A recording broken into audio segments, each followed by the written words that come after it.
नमस्कार प्रेक्षकांनो, युनिक मराठी चॅनलवरती आपणा सर्वांचे स्वागत आहे। आज आपण बघणार आहोत सौभाग्यवती वृंदा मोहन या मालिकेतील पुढच्या भागात काय होणार आहे।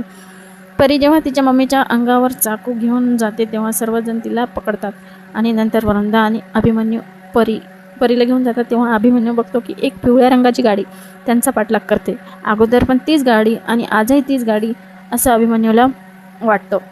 प्रेक्षकांनो, काय वाटतं तुम्हाला? पिवळ्या रंगाच्या गाडीचं रहस्य उलगडणार का? पिवळी गाडी पाठलाग करताच अभिमन्यूला संशय येतो आणि अभिमन्यू खाली उतरून बघायला बघतो तेव्हा ती गाडी निघून जायला पाहते, पण अभिमन्यू तिचा पाठलाग करून बघतो की आतमध्ये कोण बसलेला आहे, पण त्याला दिसतच नाही। इकडून लगेच वृंदा अभिमन्यूला आवाज देते। त्या गाडीमध्ये कोण असेल, कोण पाठलाग करत असेल असे अभिमन्यूला वाटतं। मग परी वृंदाला म्हणते की तू जाऊ नकोस, तो मारून टाकेल। प्रेक्षकांना काय वाटतं तुम्हाला? वृंदा आणि अभिमन्यू या संकटातून बाहेर पडणार का? असेच लेटेस्ट अपडेट बघण्यासाठी आमच्या व्हिडिओला लाईक करा, कमेंट करा आणि चॅनलवर नवीन असाल तर चॅनलला सबस्क्राईब करायला